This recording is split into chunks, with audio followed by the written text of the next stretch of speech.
Hello bachcho, I hope you are doing well at your home. In the last session, we have started our fourth chapter, motion in a plane, and we have discussed about the introduction part of this chapter, like vectors and what are the scalar and vector quantities. Today, we are going to discuss the important part of this chapter. This lecture is very important from your upcoming class.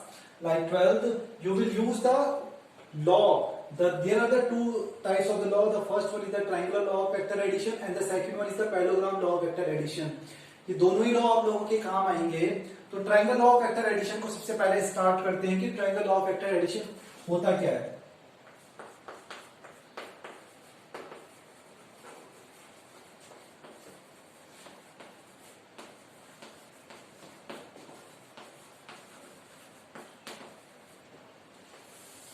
Chapter vector का चल रहा है तो सारी ही चीज यहाँ पर vector की ही अप्लाई करनी पड़ेगी. वेक्टर के अकॉर्डिंग ही हमें बात करना पड़ेगा.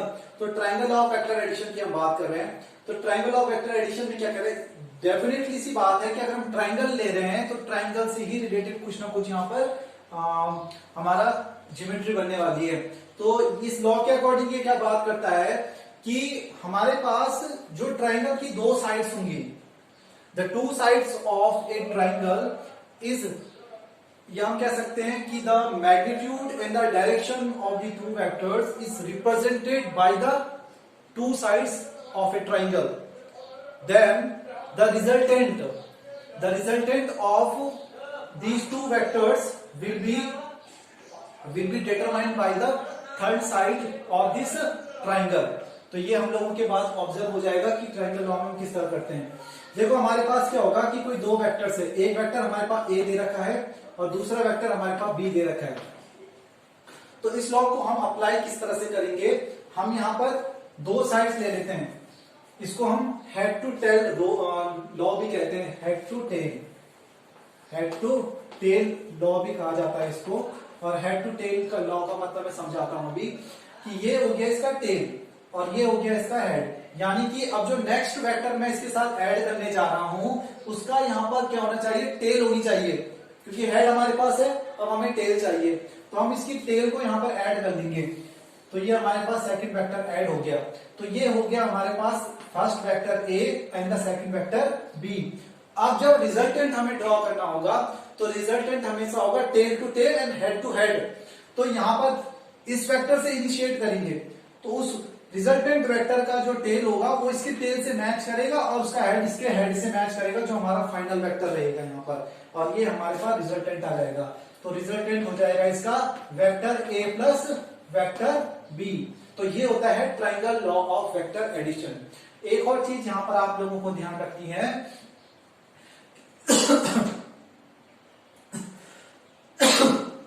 सॉरी, जब हमारे पास टेल टू टेल हो या हेड टू हेड हो, जब ये दोनों पॉइंट कहीं पर को टर्मिनेट्स, जब भी हमारे पास कहीं पर को टर्मिनस वेक्टर फॉर्म हो रहा होगा तो को टर्मिनस वेक्टर के केस में आप लोगों के यहाँ पर एंगल क्रिएट होगा.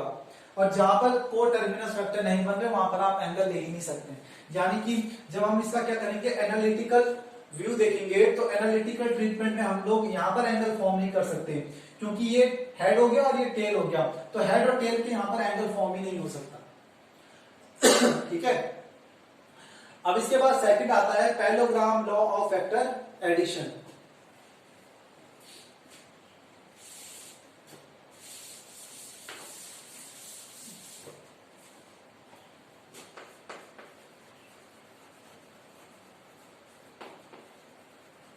तो parallelogram law of vector addition में क्या करेंगे, पैरेललोग्राम बना लो.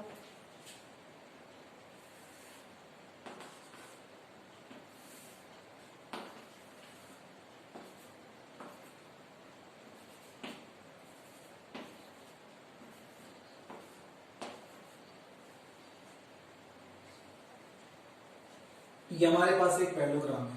तो parallelogram law of vector addition हमारे पास क्या कहता है कि the magnitude and direction of the two vectors is represented by the two adjacent sides of a parallelogram.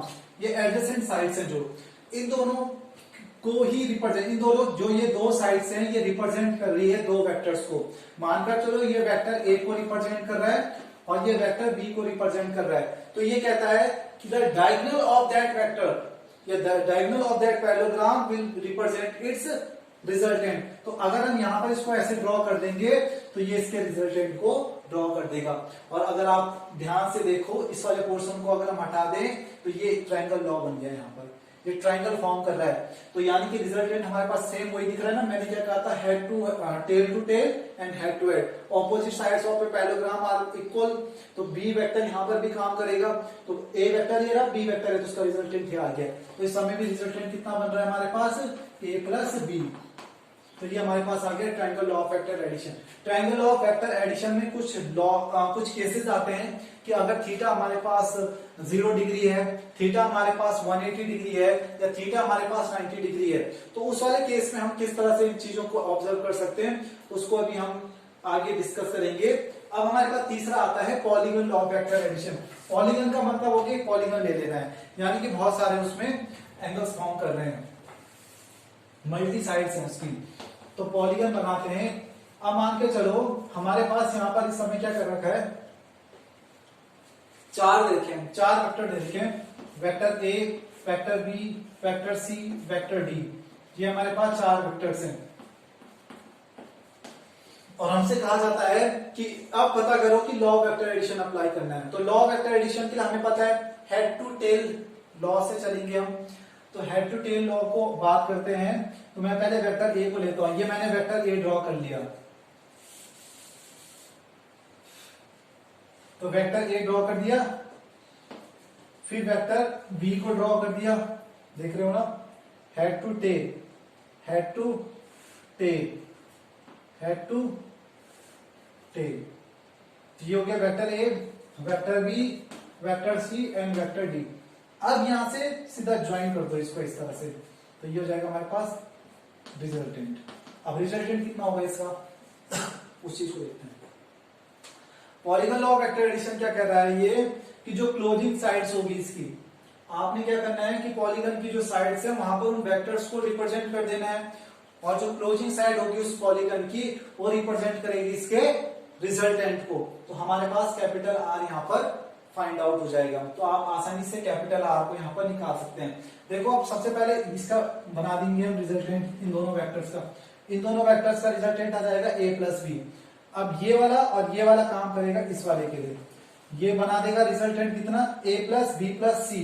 अब ये वाला और ये वाला काम करेगा यहाँ पर, तो रिजल्टेंट कितना आ जाएगा, a plus B plus C plus D. तो हमारे वेक्टर का सम निकल कर आ जाएगा r, तो हम इसको आसानी से निकाल देंगे। अब बात करते हैं हम ट्रायंगल लॉ के एनालिटिकल ट्रीटमेंट की।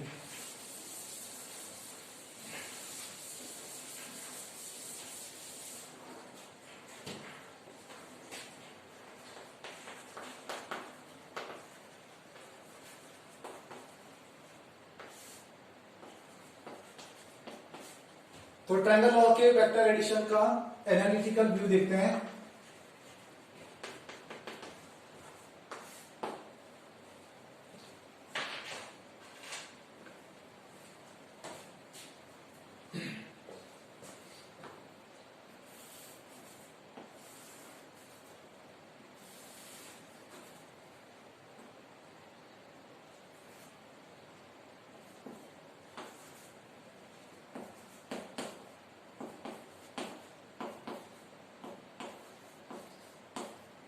ये हमारे पास आ गया आर। अब हम यहाँ पर रिजल्टेंट की एक्चुअल वैल्यू निकालना चाह रहे हैं। तो रिजल्टेंट की एक्चुअल वैल्यू निकालने के लिए क्या करेंगे हम, मैंने क्या कहा कि यहाँ पर भी पॉसिबिलिटी तो है नहीं, तो पॉसिबिलिटी है नहीं तो हम क्या करेंगे, यहाँ से एक क्यू से एक परपेंडिकुलर ड्रॉ कर देंगे। मानकर चलो कि हमने यहाँ पर क्यू आर परपेंडिकुलर ड्रॉ कर दिया और ये ओपी वाली साइड को थोड़ा आगे एक्सटेंड कर दिया। तो अब हमारे पास यहाँ पर का एंगल कितना बन गया, थीटा। इनसाइड नहीं है बल्कि आउटसाइड है, थीटा के सामने 90 के सामने थीटा होता ही है, और हमने इस थीटा को यहाँ पर एज्यूम भी कर दिया। अब हमारे पास जो रिजल्टेंट है ये किस तरह से बन गया, QOR। QOR is a right angled triangle. Okay, तो हमें रिजल्टेंट चाहिए, तो it is acting as a hypotenuse. तो हाइपोटेनस का स्क्वायर इक्वल टू बेस का स्क्वायर प्लस परपेंडिकुलर का स्क्वायर। तो हमारे पास परपेंडिकुलर नहीं है, यहाँ पर परपेंडिकुलर नहीं है और ये पी आर वाला पोर्शन नहीं है। तो सबसे पहले हम पी आर और क्यू आर वाले पोर्शन को यहाँ पर फाइंड आउट करेंगे। अब किस तरह से कर सकते हैं इसको सॉल्व, कि हमने क्या किया, कंस्ट्रक्शन की, यहाँ पर कंस्ट्रक्शन में हमने दिखाया कि जो क्यू आर है it is perpendicular to O R, ये हमारा परपेंडिकुलर आ गया। ओके, अब हम यहाँ पर लेते हैं सबसे पहले किस वाले एंगल को, हमें क्या चाहिए, बेस चाहिए और हाइपोटेनस परपेंडिकुलर चाहिए। तो आपको पता है कि ये साइन थीटा और कॉस थीटा से फाइंड आउट हो जाएगा। तो एक बार कॉस थीटा वाला फॉर्मूला अप्लाई कर देंगे और एक बार साइन थीटा वाला फॉर्मूला अप्लाई कर देंगे। तो ले लेते हैं कि in triangle QPR, in triangle QPR की बात करते हैं। तो QPR में हमारे पास हो जाएगा साइन थीटा। तो साइन थीटा आप देख सकते हैं कि साइन थीटा कितना है हमारे पास, P/H। तो P कितना दे रखा है आपके पास, QR। तो QR अपॉन वेक्टर V, तो QR हो जाएगा आपके पास V साइन थीटा। इसके बाद देखते हैं इसी वाले केस में कॉस थीटा के cos theta equal to base upon hypotenuse. तो बेस हमारे पास दे रखा है PR अपॉन B। तो PR equal to B cos theta. Now we have QR and PR. अब हम क्या कर देंगे, यहां पर सीधा डायरेक्ट फॉर्मूला लगा देंगे QR के लिए। तो हम लिखेंगे right angled triangle. Right angle triangle हमारे पास कौन सा दे रखा है, QRO लिख लो या ORQ भी बोल सकते हैं, ORQ। इस वाले के लिए देखते हैं, तो हाइपोटेनस का स्क्वायर QOQ का square equal to OR square plus QR square. तो आपको दिख रहा होगा कि जो OR है ये दो साइड से मिलकर बना हुआ है। इसमें एक OP साइड है और एक हमारे पास PR साइड दे रखी है। तो OR साइड इसमें लिख देंगे OP प्लस PR का whole square plus QR square. OQ square आपके पास दे रखा है R स्क्वायर, R का स्क्वायर। OP की वैल्यू सब्स्टिट्यूट कर दो तो OP हमारे पास है A प्लस PR की वैल्यू अभी कितनी निकाली थी, B cos थीटा। तो B cos थीटा का होल स्क्वायर प्लस QR कितना दे रखा है, B sin थीटा। तो ये जाएगा B square sin square theta. इसको ओपन करेंगे तो ओपन करने पे हमारे मिलेगा A square B square cos square theta plus 2AB cos theta plus B square sin square theta. Trigonometric identities अगर आप लोगों ने 10th में अच्छे से पढ़ी है तो आपको पता होगा कि B square cos theta and B square sin square theta. B square common लेकर हमारे पास cos square theta plus sin square theta 1 बन जाता है। आइडेंटिटी है ये ट्रिग्नोमेट्री की। तो फाइनली हमारे पास बन जाता है A square plus B square plus 2AB cos theta. तो ये इसका रिजल्टेंट का फॉर्मूला आ गया। तो R equal to under root A square plus B square plus 2AB cos theta. तो ये हमारे पास रिजल्टेंट आ गया। मैग्नीट्यूड पता लग गया। डायरेक्शन पता करने के लिए क्या करना पड़ेगा, यहाँ पर बीटा बना दो कि किसकी तरफ ये अलाइन करेगा ये रिजल्टेंट, इसका कौन सी कंडीशन है। तो टेन बीटा निकाल लो। तो टेन बीटा कितना हो जाएगा आपके पास, ये डायरेक्शन के लिए है, डायरेक्शन निकालने के लिए टेन बीटा निकालो। तो टेन बीटा हो जाएगा आपके पास P/H। तो ये जाएगा P/B। तो QR अपॉन OR। तो QR इक्वल टू कितना आपके पास, QR कितना आएगा, B sin थीटा। तो B sin theta upon A plus B cos theta, A plus B cos। तो ये इसका बता देगा। A and B are the vectors. और जब भी आपके पास कहीं न्यूमेरिकल्स आ रखा होगा और कहेगा कि इसका डायरेक्शन पता करो, तो वहां पर आपको यही करना है। वेक्टर्स आपके पास गिवन होंगे, आपको एंगल दे रखा होगा और उस एंगल के हेल्प से आप लोगों को क्या करना है, उसको सॉल्व कर देना है। तो ये हमारे पास था triangle law of vector addition का एनालिटिकल व्यू। अब हम इसके बाद करेंगे parallelogram law of vector addition का एनालिटिकल व्यू।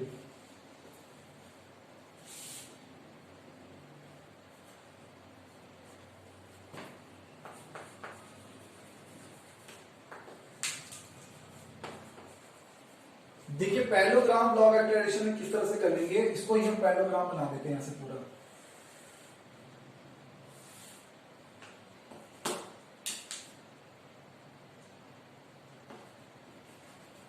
ये दे देंगे, ये हमारे पास क्या आ गया, पैरेललोग्राम बन गया। तो vector A vector B, opposite side equal तो वेक्टर बी ये भी है, वेक्टर ये भी है, ठीक है। फिर इसी तरह से हम एक परपेंडिकुलर ड्रॉ कर देंगे। परपेंडिकुलर ड्रॉ करने पर आप लोगों के पास इसी तरह से सॉल्व करना पड़ेगा इसका रिजल्टेंट और डायरेक्शन के लिए। तो रिजल्टेंट हमारे पास ये रहा, डायरेक्शन इसकी ये रही, ओके। अब रिजल्टेंट वाले केस में हम चलते हैं और रिजल्टेंट वाले केस को हम इसमें डिस्कस करेंगे।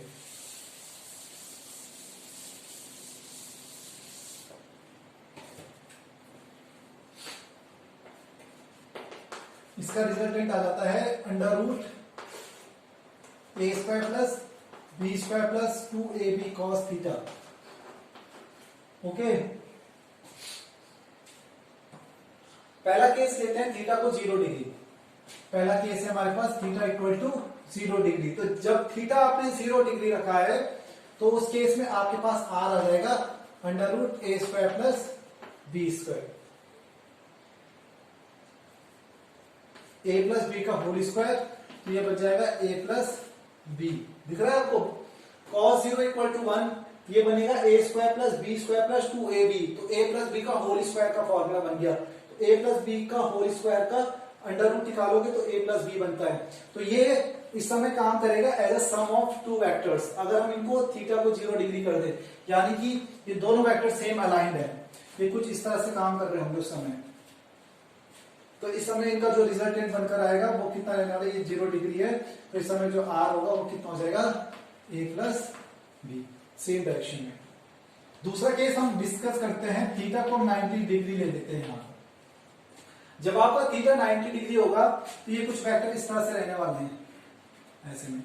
तो जब ये 90 डिग्री की बात कर रहा है तो इस समय आपका आर आ जाएगा under root A square plus B square, जैसे रिजल्टेंट देते हैं ना हाइपोटेनस वाला केस, तो वही आ गया ये, ठीक है। अब तीसरा केस हम डिस्कस करते हैं यहाँ पर 180 डिग्री का। तो 180 डिग्री में हमारे पास आर आ जाएगा आपका a माइनस बी, यानी कि वेक्टर हो जाएगा a माइनस बी। तो a माइनस बी का मतलब हो गया कि एक इधर की तरफ होगा और दूसरा इधर की तरफ होगा ऐसे में, ठीक है। तो उस समय जो वेक्टर सबसे ज्यादा होगा वो उसको अपनी उसकी तरफ खींच लेगा। तो ये हमारे पास था इसका एनालिटिकल ट्रीटमेंट और कुछ cases related to the parallelogram law of vector addition.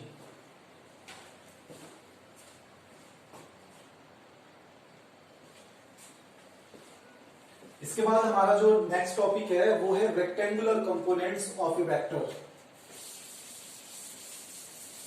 अगर आप लोगों को ये थर्ड केस समझ में आ चुका होगा इसका, कि जब हम थीटा को 90 डिग्री ले रहे हैं तो यही 90 डिग्री वाला केस आपके रेक्टेंगुलर कंपोनेंट्स में भी काम आता है।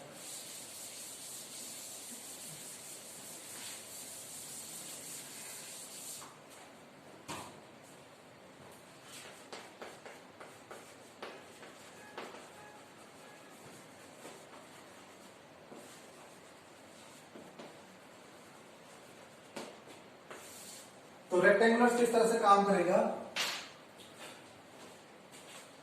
देखो, when a vector is resolved along the two mutually perpendicular axis, मानकर चलो हमारे पास कोई दो वेक्टर्स हैं और वो एक दूसरे के साथ 90 डिग्री पर अलाइंड है। ये हमारे पास कोई दो वेक्टर्स हैं, ठीक है, और हम इसको ले लेते हैं, एक को y एक्सिस पर ले लेते हैं और दूसरे को हम x एक्सिस के अलोंग ले लेते हैं, और ये इसका ओरिजिन हो जाता है। तो ये हमारे पास कोई दो वेक्टर्स हैं, हम यहां पर इसको कंप्लीट कर लेते हैं। अब रेक्टेंगुलर कंपोनेंट कैसे निकालते हैं, ये हमारे पास है वेक्टर ए को शो कर रहा है और ये हमारे पास है वेक्टर बी को शो कर रहा है। तो ये इसके अलोंग अगर हम बात करते हैं, अगर हम इसके अलोंग बात करेंगे तो ये हमारे पास इसका मतलब हमारे पास कोई एक वेक्टर है और हम उसको सॉल्व कर रहे हैं in the terms of rectangular component में। तो उस वेक्टर को इस वाले केस में क्या ले लेंगे, ए आई, ठीक है, ये आई कैप हो जाएगा हमारे पास ए आई, और ये हो जाएगा हमारे पास ए जे कैप के लिए। तो ये हमारे पास दो वेक्टर्स आ जाते हैं इसमें, और ये हमारे पास इसका रिजल्टेंट आ जाता है इधर वाला, जो इसके साथ थीटा पे अलाइंड हो रखा है। या इसको हम ए एक्स भी कह सकते हैं और इसको हम ए वाई भी कह सकते हैं, जो भी आपको सही सुटेबल लगे। अगर हम इसको x के टर्म में लिखें और इसको y के टर्म में लिखें तो भी हम इसको यहाँ पर लिख सकते हैं, ठीक है। हमारे पास कोई एक वेक्टर दे रखा है ये उसका एक्स एक्सिस के अलोंग कंपोनेंट है और ये उसका वाई एक्सिस के अलोंग कंपोनेंट दे रखा है। अब हमें पता क्या करना है यहाँ पर कि इसका रिजल्टेंट कितना बनेगा, रिजॉल्व कैसे करेंगे। तो जो वेक्टर ए है हमारे पास वो बता रहा है यहाँ पर ए एक्स प्लस ए वाई को, ठीक है। तो यहां पर अगर हम इसको सॉल्व करेंगे रिजोल्यूशन के थ्रू तो हमारे पास ए कितना आ जाएगा, अंडर रूट ए एक्स स्क्वायर प्लस ए वाई स्क्वायर। तो ये हमारे पास बन जाएगा इसका रिजोल्यूशन ऑफ वेक्टर्स।